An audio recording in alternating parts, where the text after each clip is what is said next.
बिस्मिल्लाहिर्रहमानिर्रहीम, अस्सलाम वालेकुम नाज़रीन। आप यूट्यूब चैनल देख रहे हैं, मैं इमरान खान हूँ। ये बहुत इंपॉर्टेंट वीलॉग है। एक केस जिसने पूरे पाकिस्तान को हिलाकर रखा हुआ था और पाकिस्तान ने किस सिमत में जाना है उसका फैसला इस केस के फैसले के साथ ही होना था। मखसूस नशिस्तों का केस था और इसमें पाकिस्तान तहरीक इंसाफ को कामयाबी मिल गई है। एक्चुअली हुआ क्या है, कौन से अहम नुकात अब तक सामने आए हैं और इसके नतीजे में अब क्या होने जा रहा है पाकिस्तान की पॉलिटिक्स में, ये सारा कुछ मैं आपके सामने रख देता हूँ। एक तो ये हुआ कि जो मखसूस नशिस्तें बहुत बड़ी तादाद में माल गनीमत के तौर पे या लूट के माल के तौर पे बांट दी गई थी मुस्लिम लीग नून में, पीपल्स पार्टी में, फजलुर रहमान साहब की पार्टी में, गालिबन ANP भी इससे मुस्तफीद हुई थी और MQM भी जो सीटें उनको मिली थी मखसूस और ख़ास तौर पे ख़वातीन की मखसूस नशिस्तें और उसके अलावा उनको कुछ मिली थी अक़लियती नशिस्तें भी, वो सारी उनसे वापस हो गई हैं। यानी वो फैसला इलेक्शन कमीशन ऑफ पाकिस्तान का सुप्रीम कोर्ट ऑफ पाकिस्तान के फुल कोर्ट ने यानी तमाम जजेस ने बैठकर 13 जजेस ने उसको कलअदम करार दे दिया है और वो फैसला गलत करार दिया गया इलेक्शन कमीशन ऑफ पाकिस्तान का और ये नशिस्तें पाकिस्तान तहरीक इंसाफ को मिलेंगी, सुन्नी इत्तेहाद कौंसिल को नहीं मिलेंगी। दो वकला थे, फैसल सिद्दीकी और सलमान अकरम राजा। इन दो वकला ने केस लड़ा। फैसल सिद्दीकी साहब ने सुन्नी इत्तेहाद कौंसिल की तरफ से मुकदमा लड़ा और सलमान अकरम राजा साहब आखिरी दिनों में आए, उससे पहले ये केस का हिस्सा नहीं थे, आखिरी दिनों में आए और पाकिस्तान तहरीक इंसाफ अगर ये फैसला ना करती तो शायद पाकिस्तान तहरीक इंसाफ को इतनी बड़ी फतह ना मिलती।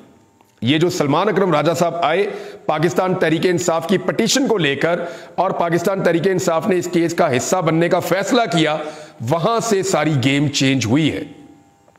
क्योंकि कादी साहब बार बार कहते रहे कि ये मामला तो पाकिस्तान तहरीक इंसाफ का है, हम क्यों सुने, वो तो है ही नहीं यहां पे, हम क्यों तहरीक इंसाफ की बात सुने। फिर तहरीक इंसाफ आ गई मैदान में सलमान अकरम राजा साहब के जरिए से और फिर कादी साहब को वो मामला सुनना पड़ा तहरीक इंसाफ का भी।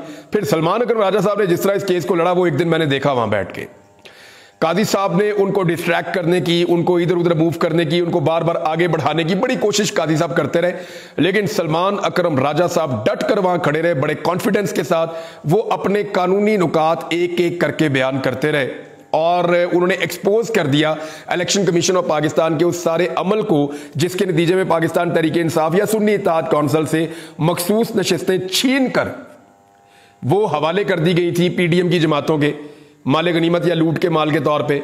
और काजी फायद ईसा साहब उसको सपोर्ट कर रहे थे। उस एलिमेंट को ऐसा लगता था कि काजी फायद ईसा साहब इलेक्शन कमीशन ऑफ पाकिस्तान को सपोर्ट करना चाह रहे हैं, उनको प्रोटेक्ट करना चाह रहे हैं, उनको रेस्क्यू करना चाह रहे हैं, लेकिन वो कर नहीं पाए। अब मैं आपको बता दूं फैसला आया कैसे है। नंबर एक, जो चीजें तय हो गई वो आपको बताता हूं, लेकिन पहले जजेस के आप नाम सुन लीजिए।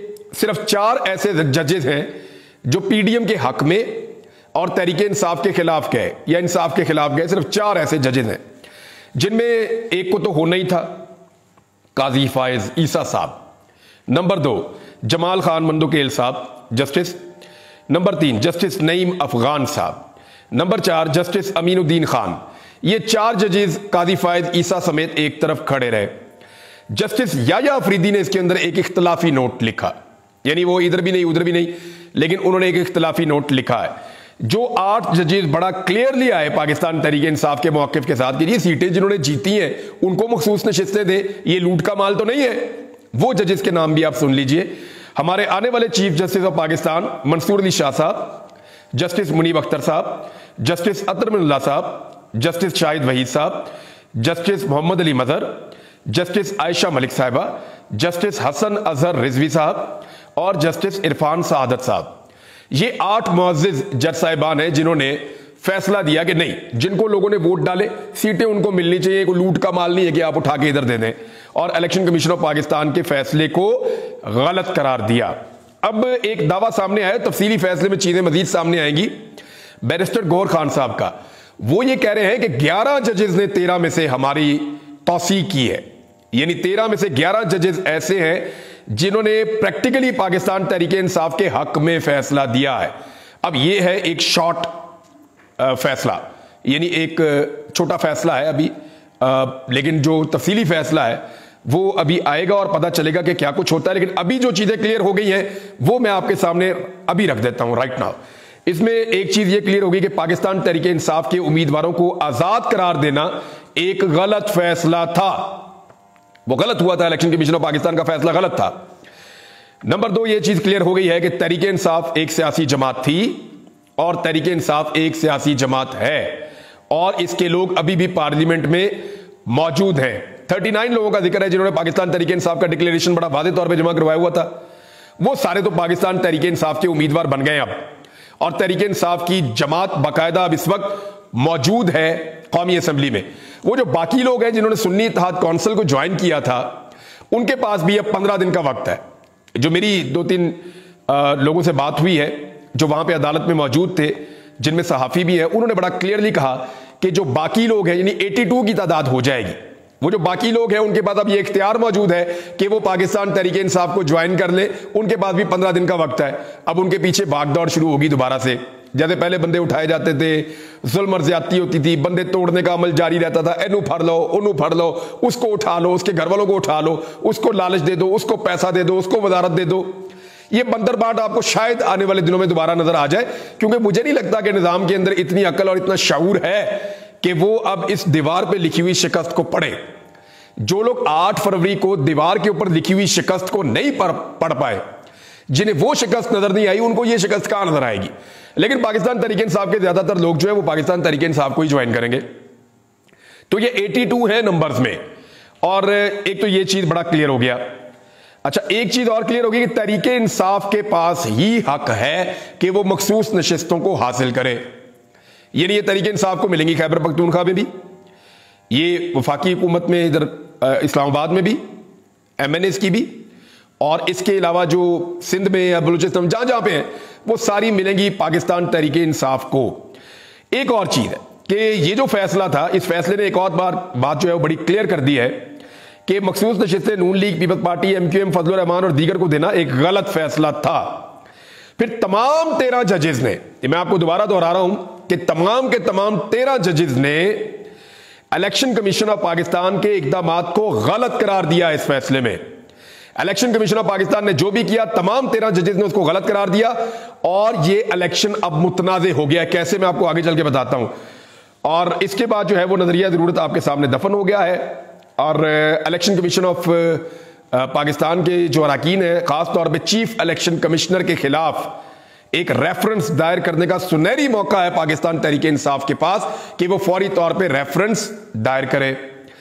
और काजी फायज ईसा साहब का जो 13 जनवरी वाला फैसला था, बल्ले का निशान छीनने वाला, उसको भी गलत करार दिया गया है जजेस की जानिब से। यानी जो 13 जनवरी को काजी फायज ईसा साहब ने बल्ले का निशान पाकिस्तान तहरीके इंसाफ से छीना, वो फैसला गलत था। और उसके बाद जो इलेक्शन कमीशन ऑफ पाकिस्तान ने उसकी तशरीह की, वो उससे ज्यादा गलत थी, और एक पॉलिटिकल पार्टी को इलेक्शन से बाहर निकाल दिया। तो ओवरऑल हुआ ये, इसका जो इंपैक्ट है उसको आप समझ लीजिए। हुआ ये कि 8 फरवरी 2024 का इलेक्शन अमली तौर पे फारिग हो चुका है। इस वक्त जो लोग हुकूमत में बैठे हुए हैं वो अमली तौर पे फारिग हो चुके हैं। पाकिस्तान तहरीके इंसाफ इस वक्त पार्लियामेंट की सबसे बड़ी अक्सरियती जमात बन चुकी है, और 8 फरवरी के इंतखाबात के अंदर इलेक्शन कमीशन ऑफ पाकिस्तान, इनको तो जेल में डालना चाहिए, इनको तो गद्दारी के मुकदमे डाल के इनको सजा देनी चाहिए कि इन्होंने ना सिर्फ एक पॉलिटिकल पार्टी जिसके पास सबसे ज्यादा वोटर थे, जिन्होंने पाकिस्तान में सबसे ज्यादा वोट लिए हैं और वो आज अक्सरियती पार्टी है, उन सारों को आजाद कर दिया और आजाद हैसियत के अंदर उनको जलील और रुस्वा कर दिया। फिर उनके बंदे तोड़ तोड़ के कोई इस जमात में, कोई इस जमात में, कोई इस जमात में शामिल करते रहे। अब कई ऐसे लोग हैं जो पाकिस्तान तहरीके इंसाफ के हमायत याफ्ता उम्मीदवार बन के इलेक्शन लड़े और बाद में उन्होंने नून लीग या IPP को ज्वाइन कर लिया। अब सवाल यह है कि उनका मुस्तकबिल क्या होगा। उनके साथ भी बहुत बुरी होने लगी है। सिर्फ अगर उन्होंने डिक्लेरेशन दिया हुआ है और वो उस लिस्ट के अंदर शामिल है, तो फिर याद रखिएगा पाकिस्तान तहरीके इंसाफ डिफेक्शन क्लॉज लगा के उनको उड़ा देगी और उन हलकों में दोबारा इलेक्शन होंगे और तहरीके इंसाफ के उम्मीदवार आ जाएंगे। ये आप देखिएगा कि एक नई खप पाकिस्तान में पड़ेगी, एक नई सूरत हाल पाकिस्तान में बनेगी, लेकिन मखसूस नशिस्तें पाकिस्तान तहरीके इंसाफ को अब मिल जाएंगी। इसमें कुछ मुतालबात सामने आ रहे हैं। तो काजी फायद ईसा साहब ने जो फैसला दिया उसके नतीजे में एक पूरा का पूरा इलेक्शन मुतनाज़े हो गया और काजी फायद ईसा साहब अपनी ही कोर्ट की हमायत खो बैठे हैं, वो अकलियत में चले गए हैं। तो ऐसी सूरत में क्या उनको रिजाइन नहीं कर देना चाहिए?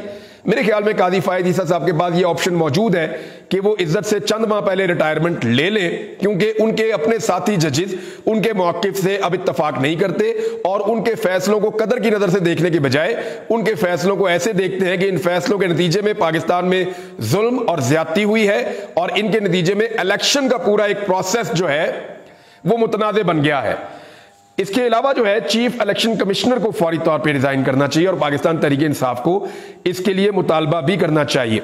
इमरान खान साहब को यह खबर पहुंचाई गई जेल में और ज़राए के मुताबिक जब इमरान खान साहब को यह बताया गया कि जनाब मखसूस नशिस्तों का जो फैसला है वो सुन्नी इत्तेहाद कौंसिल भी नहीं बल्कि पाकिस्तान तहरीक इंसाफ के हक में आ गया है, तो इमरान खान साहब ने उस पर कहा कि अल्लाह अल हक है। ये बात आप अक्सर उनके मुंह से सुनते हैं, कोई पुराना क्लिप निकाल के आप चला भी सकते हैं, सुन भी सकते हैं, लेकिन इमरान खान साहब ने कहा कि अल्लाह अल हक है। यही बात इमरान खान साहब ने दोहराई है। बहरहाल हुआ यह कि पाकिस्तान तहरीक इंसाफ ने यह केस जीत लिया। सलमान अकरम राजा साहब को बहुत ज्यादा मुबारकबाद इसलिए देनी चाहिए कि वो एंड में आए और उन्होंने बांध लिया पूरे निजाम को। वो केस जिसकी किसी को समझ नहीं आ रही थी उन्होंने लाके इतना सिंप्लीफाई किया और इस तरीके से चीजें सामने रखी। खास तौर पे सलमान अकरम राजा साहब जो आखिरी दिन अपने कागजात लेकर आए और उन्होंने मिसाल देकर साबित किया कि भाई हमारे साथ तो ये जुल्म हो रहा था और कादी साहब के फैसले के नतीजे में ये सारा कुछ हो रहा था और इलेक्शन कमीशन ऐसी ज्यादती कर रहा था, तो बताएं हम फिर कैसे इलेक्शन लड़ते और कैसे इन चीजों को कवर करते। तो उस पर जो जजेस हैं उन्होंने अपने इज्तिमाई शऊर के साथ ये फैसला दिया कि तहरीक इंसाफ के साथ ज्यादती हुई है, इलेक्शन कमीशन ने गलत इंतखाबात करवाए हैं। तफसीली फैसला आएगा तो चीजें पता चलेंगी। इलेक्शन कमीशन ने अगर कोई सवालात पूछने तो इसको शामिल कर दिया गया है फैसले के अंदर और उसमें लिखा गया कि इलेक्शन कमीशन अगर कुछ जानना चाहता है, किसी चीज में उसको इबाम है, तो वो इन चैम्बर राब्ता कर सकता है और उसको जजेस गाइड कर देंगे।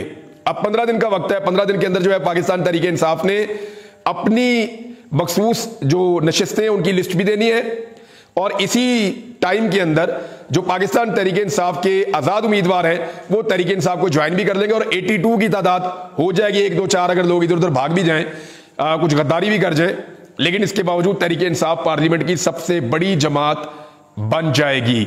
अब होने क्या वाला है, ख्वाजा आसिफ साहब तैयारी कीजिए, रेहाना डार साहिबा आ रही हैं असेंबली में। आप उनका मुकाबला मैदान में तो कर नहीं सके, ये छोटे से ऐवान में क्या करेंगे। इतने खुले मैदान में उन्होंने आपको भागने की जगह नहीं दी, ये इतने से ऐवान के अंदर वो आपको भागने देंगी। तो ख्वाजा साहब आपका बुरा वक्त शुरू हो रहा है। नवाज शरीफ साहब आप तो असेंबली में वैसे ही नहीं आते, लेकिन आप कोशिश कीजिए कि आप यास्मीन राशिद का सामना उस हल्के में तो नहीं कर पाए जहां से आप शुरू से जीतते चले आ रहे हैं। वहां यास्मीन राशिद ने आपको इबरतनाक शिकस्त दी है। मियां साहब यास्मीन राशिद का सामना करने के लिए कौमी असेंबली में तैयार हो जाइए। मरियम नवाज साहिबा, जिस औरत से आप सबसे ज्यादा डरती हैं, जिस लड़की से आपको खौफ आता है और बहुत ज्यादा खौफ आता है, सनम जावेद, जिसको आप निशाने इबरत बनाना चाहती हैं, तैयारी पकड़िए, वो सूबाई असेंबली में आपको चैलेंज करने के लिए आ रही है। ये मखसूस नशिस्तें अगर पाकिस्तान तहरीक इंसाफ को मिलती हैं तो अब नया फड्डा शुरू होगा। ये भी बात याद रखिएगा तहरीक इंसाफ में कि जी मेरी औरत को बना दो, मेरी औरत को बना दो, मेरी जानने वाली को बना दो, इसको बनाओ, उसको बनाओ। मेरे ख्याल में तहरीक इंसाफ को उन खवातीन को प्रायोरिटी देनी चाहिए और उन खवातीन को असेंबलियों के अंदर लेके आना चाहिए जो पढ़ी लिखी हैं, नंबर 1, जो बात करना जानती हैं डट कर, नंबर 3, जिन्होंने सख्ती और फस्तायत बर्दाश्त की और इमरान खान के मौक़िफ़ को नहीं छोड़ा और डट कर इमरान खान के साथ खड़ी रही। उनमें से कुछ तो आज भी जेल में है। आलिया हमजा का सामना करने के लिए तैयार रही है, वो भी आ रही है कौमी असेंबली में, और बहुत सारी खवातीन हो सकती हैं। यानी ये वो लिस्ट है जो पाकिस्तान तहरीक इंसाफ की तरफ से गर्दिश कर रही है कि जनाब इन लोगों को तो जरूर बनाया जाएगा। और बहुत सारी खवातीन जेलें काट के आई हुई हैं, तकालीफ बर्दाश्त करके आई हुई हैं। ये बड़ा टफ टाइम मिलने जा रहा है। जिन औरतों ने जेलें काट ली है ना, वो ऐवान के अंदर आकर आपको तिगनी का नाच नचाएंगी। और अभी एक और चीज रिपोर्ट हुई कि PMLN के कुछ MNAs जहां बैठे हुए थे वहां कुछ सहाफी भी मौजूद थे और जब ये फैसला आया तो उन्होंने कहा जी बहुत मुश्किल पैदा होने वाली है, हालात बहुत मुश्किल होने वाले हैं। अब नाज़रीन, 2 में से एक फैसला तो हो गया। मैंने आपसे कहा था 2 फैसले जो बहुत इंपॉर्टेंट है। एक फैसला मखसूस नशिस्तों का, वो तो फैसला इमरान खान के हक में आ गया। दूसरा फैसला जो अब होने जा रहा है वो है इस्लामाबाद की 3 सीटों का फैसला।